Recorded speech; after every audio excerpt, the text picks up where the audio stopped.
Bonjour à tous, mesdames, messieurs de la presse, chers confrères, chers consoeurs, bienvenue au service d'information du gouvernement. Pour la conférence de presse de ce jeudi 2 décembre 2021, nous parlerons de la situation de la maladie à coronavirus au Burkina Faso.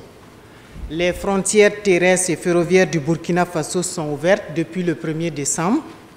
Le ministre de la Santé a informé le Conseil des ministres d'hier, mercredi 1er décembre, des dispositions prises face au nouveau variant du Covid-19 Omicron pour échanger sur tous ces points et faire également tout le point de la maladie à coronavirus depuis le dernier point de presse.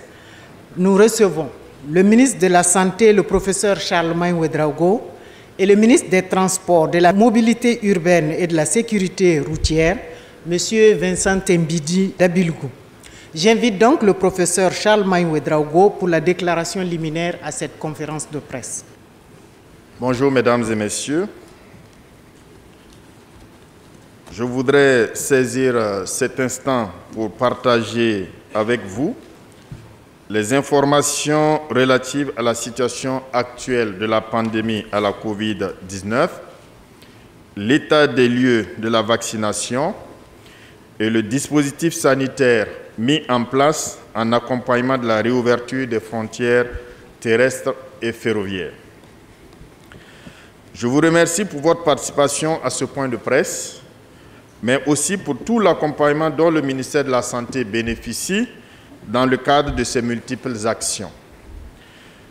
La présente rencontre avec vous, hommes et femmes de médias, s'inscrit dans la démarche de partage d'informations de qualité au profit de nos populations. En effet, l'opinion nationale a besoin d'être rassurée par les messages importants que vous véhiculez. Mesdames et messieurs, chers communicateurs et communicatrices, au titre de la situation épidémiologique, à la date du 28 novembre, le pays a enregistré 16 000 cas cumulés et confirmés de Covid-19, dont 5 918 femmes et 10 082 hommes, avec malheureusement 286 décès. Au cours de ces dernières semaines, on enregistre un nombre moyen de 41 nouveaux cas par jour.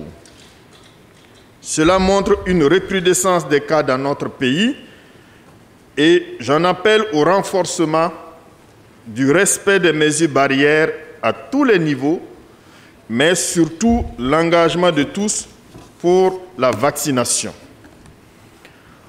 Au titre des variants, sur un échantillon de 424 collectés, des séquençages ont été réalisés avec l'appui des centres collaborateurs de l'OMS et des laboratoires nationaux de référence, et des variants en circulation dans notre pays ont été retrouvés. Ces variants identifiés sont le variant Alpha, le variant Eta et le variant Delta. Au regard de cette situation, un mécanisme de surveillance des variants est mis en place. Ce mécanisme sera renforcé par un protocole qui permettra de prendre en compte les cas graves hospitalisés dans les hôpitaux afin de déterminer le lien avec les variants en circulation. 3 séquenceurs sont disponibles, dont 2 au centre Muraz et 1 au centre hospitalier Sanou Sourou de Bobo-Dioulasso. À la date d'aujourd'hui, avec l'appui de nos partenaires techniques et financiers, ces laboratoires ont été dotés en réactifs pour la poursuite du séquençage en temps réel et l'activité se poursuit sur la base d'un protocole de surveillance bien établi. Nous assistons depuis quelques jours à l'émergence d'un nouveau variant issu du variant bêta identifié en fin d'année 2020. Ce nouveau variant dénommé B11529 a été baptisé Omicron par l'Organisation mondiale de la santé. Notre pays, à l'instar des autres, travaille déjà pour empêcher, voire limiter l'introduction de ce nouveau variant sur notre territoire.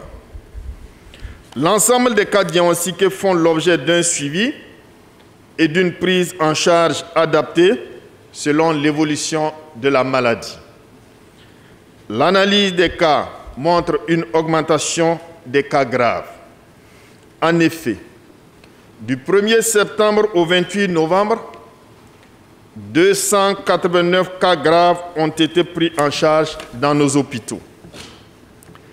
La plupart de ces cas graves enregistrés sont dus à un retard dans la consultation ou dans la prise en charge ou à l'association à d'autres maladies chroniques telles que le diabète, l'hypertension artérielle, l'insuffisance rénale, etc.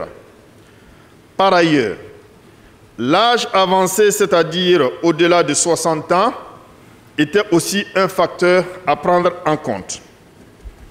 De ces cas graves, c'est-à-dire les 289 cas graves, nous déplorons 100 décès, dont une seule personne vaccinée qui présentait une comorbidité.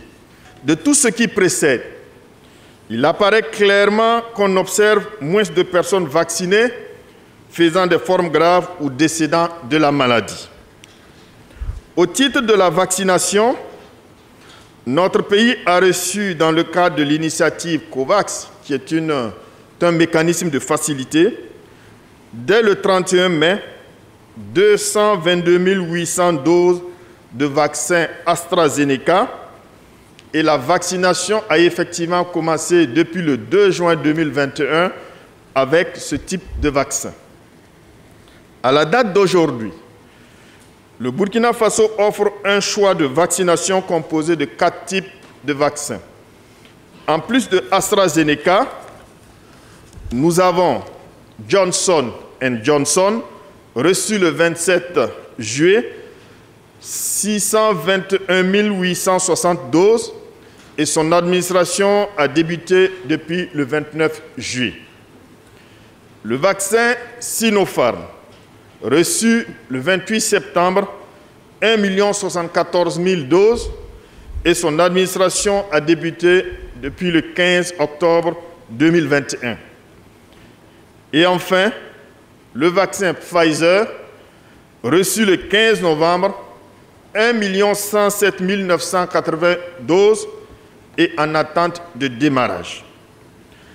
À la date du 28 novembre, 442 769 personnes ont été vaccinées avec les 3 types de vaccins, soit environ 4% de la cible attendue, qui est de 10 417 000 personnes. En vue d'augmenter la couverture vaccinale et contribuer ainsi à réduire le nombre de formes graves et de décès, une campagne de vaccination à large échelle est prévue pour commencer le 15 décembre jusqu'au 23 décembre et concernera essentiellement 4 régions: la région du centre-ouest, les hauts-bassins et le sud-ouest. Cette campagne cible la population de 18 ans et plus, et plusieurs stratégies seront utilisées. La stratégie fixe, qui consiste à offrir la vaccination dans les formations sanitaires identifiées à cet effet.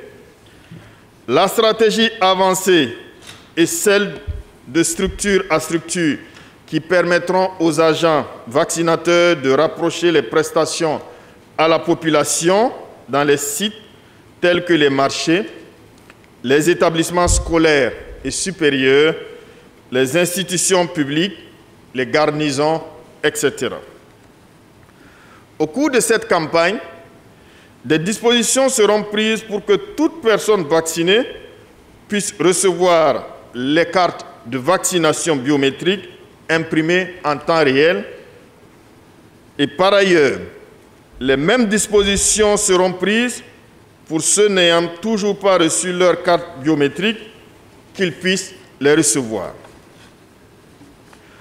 Au titre du dispositif sanitaire mis en place en accompagnement de la réouverture des frontières terrestres et ferroviaires, nous assurons le contrôle sanitaire effectif au niveau de 14 points d'entrée, y compris les 2 aéroports ouverts aux passagers depuis le 1er août et le point d'entrée ferroviaire.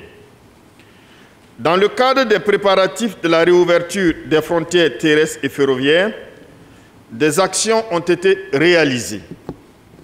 Il s'agit de l'opérationnalisation des points d'entrée terrestres dans le cadre de la lutte contre la Covid-19 avec le renforcement en infrastructure, en équipement, en intrants et de capacité des ressources humaines en nombre et bien formés. Le renforcement en logistique roulante pour la mise en œuvre des activités en lien avec le contrôle sanitaire. La tenue des cadres de concertation et la tenue de rencontres préparatoires avec les autres acteurs que sont des ministères en charge des transports, de sécurité, de l'administration territoriale, l'Association des municipalités du Burkina et les partenaires techniques. Selon les termes du décret 2021-1248 en date du 30 novembre 2021, portant réouverture des frontières terrestres et ferroviaires, l'accès ou la sortie du territoire burkinabé est subordonné au respect de l'une des conditions suivantes pour toute personne âgée d'au moins 11 ans. La présentation d'une carte de vaccination contre la Covid-19 datant d'au moins 14 jours et attestant de l'achèvement du schéma vaccinal complet d'un vaccin quelconque contre la Covid-19 en vigueur au Burkina Faso. La présentation d'un document attestant d'un test PCR ou d'un test antigénique rapide négatif datant d'au plus 5 jours à compter de la date de prélèvement. Dans les gares routières et ferroviaires au départ et lors des escales, tout embarquement de passagers est conditionné par la présentation d'un résultat négatif d'un test TDR antigénique ou PCR valide ou d'une carte de vaccination valide. Afin de rendre accessibles les tests et la vaccination au profit des populations et particulièrement des voyageurs, des sites de réalisation des différents tests ont été identifiés dans toutes les régions ou localités abritant les postes d'entrée. La liste des formations sanitaires sera diffusée et disponible auprès de nos structures de santé ou en appelant le 3535. En outre, la réalisation du test PCR COVID-19 pour les voyageurs se poursuit dans les sites habituellement désignés et connus. Le contrôle sanitaire des passagers est assuré par l'équipe de santé avec l'appui des forces de défense et de sécurité. Au-delà de tout ce qui précède, les passagers sont invités à mettre en œuvre les mesures barrières recommandées par le ministère de la Santé, à savoir le lavage des mains ou la friction avec du gel hydroalcoolique, la distanciation physique, le port obligatoire de masques, l'autoconfinement en cas de contact, etc. Je suis Jean-Baptiste Bouda de la Radio Nationale. J'ai une préoccupation concernant cette réouverture des frontières terrestres et ferroviaires, plus spécifiquement la frontière terrestre. On a vu depuis hier que cette mesure est plus ou moins effective, mais elle est d'une façon unilatérale parce qu'apparemment, de l'autre côté de la Côte d'Ivoire, cette réouverture ne concerne pas la Côte d'Ivoire. Bon, que vaut une réouverture côté Burkina sans, par exemple, de l'autre côté des pays frontaliers? Tougri Michael, de Tru TV. À chaque fois qu'on demandait au gouvernement pourquoi les frontières terrestres et ferroviaires restaient fermées, on disait que ça se discutait au niveau sous-régional et que les décisions allaient être prises de façon collégiale avec les autres pays pour ouvrir les frontières. À notre grande surprise, on voit que c'est le Burkina Faso qui décide d'ouvrir ses frontières sans la concertation avec les autres pays, notamment la Côte d'Ivoire qui reste toujours fermée. Est-ce qu'on peut comprendre cette décision d'ouvrir les frontières sans l'accord avec la Côte d'Ivoire? Merci bien. Moi, c'est Nana Michel, journal Le Pays. J'ai deux préoccupations. Vous avez parlé des tests. Alors, qu'en est-il des coûts de ces tests-là pour les voyageurs? Seconde préoccupation, on voit que jusqu'à présent, les voyageurs interurbains ne sont pas concernés par la présentation des documents auxquels vous faites référence. Comment comptez-vous faire en sorte que ceux qui vont au-delà des frontières puissent présenter ces documents-là? Merci. Pour ce qui concerne l'ouverture unilatérale, le Burkina a ouvert ses frontières avec les autres pays. C'est une dynamique aussi qui participe de la négociation avec ceux d'en face pour qu'ils puissent ouvrir leurs frontières. Lorsque nous sommes rendus en Côte d'Ivoire en juillet au TAC, il avait été effectivement dit que les ministres en charge de la sécurité, de la santé, des transports des deux pays devaient se réunir après le TAC pour proposer une feuille de route aux deux chefs d'État afin donc de planifier l'organisation de l'ouverture des frontières entre nos deux États. Nous avons donc fait la main tendue à la Côte d'Ivoire et nous attendons toujours un rendez-vous pour discuter ensemble de ces différentes modalités. Mais le Burkina a ses préoccupations qui sont les nôtres et nous avons, au regard de la situation nationale et aussi des besoins de la population, décidé de cette ouverture encadrée. Et cette ouverture participe également de la négociation et nous pensons que dans les jours à venir, eh bien, nos voisins qui n'ont pas encore ouvert leurs frontières vont examiner la situation afin que nous puissions reprendre les activités économiques qui lient les différents pays au Burkina Faso. Pour ce qui concerne le coût, eh bien, le Burkina a toujours respecté à ce niveau ce qui a été dit à l'échelle de la région, notamment pour le PCR, 25 000 francs. Au départ, c'était 50 000. Lorsque les États se sont réunis pour ramener à 25 000, le Burkina a respecté. Et pour ce qui concerne les tests rapides, le tarif harmonisé est de 5 000 francs CFA et c'est ce qui sera appliqué au Burkina Faso jusqu'à preuve du contraire. Je suis Marcelin Sawadogo et je représente Samuel Mednik. Elle est la correspondante de Associated Press au Burkina Faso. Donc, l'ouverture des frontières avait été annoncée pendant longtemps et quelques jours avant l'ouverture effective des frontières, là, on annonce la présence d'un variant plus dangereux que tous les autres variants, notamment le variant Omicron. Donc, au vu de cela, qu'est-ce que le gouvernement compte faire? Est-ce que vous allez fermer les frontières ou refermer les frontières ou quelles sont les mesures qui seront prises? Pour ce qui concerne ce variant qui défraie la chronique depuis le 24 novembre, alors nous en avons partagé avec le Conseil de ministres hier concernant la découverte de ce virus qui a déjà amené certains pays à durcir les conditions d'entrée. D'autres ont fermé momentanément leurs frontières. Je dois dire qu'ici, nous n'avons pas envisagé de fermer nos frontières. Les frontières, pour le moment, resteront ouvertes.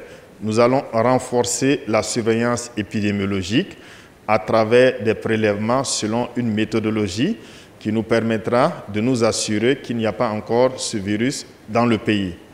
Du reste, selon les résultats de cette surveillance épidémiologique, s'il y a de nouvelles mesures qui viendraient être prises, eh bien, nous vous tiendrons informés. Mais pour l'instant, c'est de la vigilance, c'est un appel au respect des mesures barrières, au lavage des mains et surtout à un engagement pour la vaccination.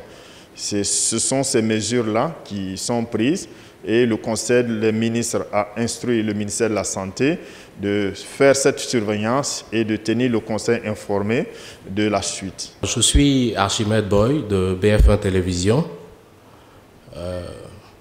Visiblement, les chiffres par rapport à la vaccination tourne autour de 4%, si j'ai bien entendu, par rapport à ce que vous projetiez. Selon vous, qu'est-ce qui fait que la vaccination, il n'y a pas une grande adhésion à la vaccination, selon vous? Pour ce qui concerne la couverture vaccinale, nous sommes à un taux de 4% par rapport à la population cible. Il vous souviendra que nous avons donné des directives à ce niveau pour dire que la population que nous visons, c'est la population qui a 18 ans et plus. Et nous visons une couverture pour l'ensemble de la population de 70%, et pour la population cible, c'est 100%, ce qui veut dire que nous devons vacciner à peu près 10 500 000 personnes au Burkina Faso. Et on s'était fixé comme objectif d'atteindre 10% d'ici le 31 décembre. Et nous sommes à 4%, ce qui est relativement faible dans la dynamique. C'est pour cela que nous avons préparé cette campagne de vaccination pour atteindre le maximum de population. Ce qui a retardé l'engagement communautaire et des personnes à la vaccination, c'est l'ensemble des fake news que vous savez vous-même. Il y a eu beaucoup d'informations erronées concernant ces vaccins et beaucoup de gens se sont retenus en raison de ces informations erronées. C'est pour cela que nous avions multiplié le contact avec les femmes et hommes de médias depuis que le vaccin a commencé pour passer la bonne information afin que vous puissiez relayer la bonne information aux populations. Aujourd'hui, si nous devons faire le point, le niveau des fake news a diminué comparativement au départ. Ce qui fait que pour nous, c'est une opportunité pour lancer la vaccination afin que le maximum de personnes puissent avoir la vaccination pour se protéger contre les formes graves de Covid. Et c'est à travers ces formes graves qu'on enregistre les décès. Dans notre déclaration liminaire, nous avons annoncé que sur les 3 mois, nous avons enregistré 100 décès. Et parmi ces décès, il n'y avait qu'une seule personne qui était vaccinée. C'est pour dire que la majeure partie des décès et des formes graves se recrutent parmi des personnes non seulement âgées, mais qui n'ont pas reçu la vaccination. Donc, se vacciner contre la COVID-19 aujourd'hui vous permet d'éviter les formes graves de COVID et de réduire l'incidence des décès dus à cette maladie. Je voudrais également revenir pour vous dire que pour ce qui concerne les tests rapides dans le cadre de l'ouverture de nos frontières, sur l'ensemble du corridor, là où se trouvent des formations sanitaires, on trouve des tests de détermination rapide. Ces tests de diagnostic rapide qui sont en vigueur actuellement ne sont pas facturés parce que ce sont des tests que nous avons eus dans le cadre des dons. Ce que nous recevons par des dons, nous ne devons pas le facturer. Donc pour l'instant, tout ce que nous avons comme test rapide dans les formations sanitaires, c'est gratuitement offert à la population. Nous ferons une facturation lorsque nous allons acquérir nous-mêmes directement avec les deniers publics des tests. Et bien c'est en ce moment que nous allons appliquer le tarif harmonisé de l'UEMOA qui est de 5 000 francs CFA. Mesdames, Messieurs de la presse, en votre nom à tous, je remercie les membres du gouvernement venus apporter ce jeudi un éclairage sur la situation de la maladie à coronavirus COVID-19 au Burkina et la réouverture des frontières terrestres et ferroviaires du pays depuis le 1er décembre. Bien entendu, je sais que vous avez beaucoup d'autres questions. Le professeur Charlemagne Ouedraogo et le ministre Vincent Mbidi Dabilgou se tiennent à votre disposition pour d'autres informations afin de vous permettre de mieux éclairer l'opinion nationale sur cette question, sur cette importante situation. Bon retour dans vos rédactions. Prenez bien soin de vous pour prendre soin de tous. Merci.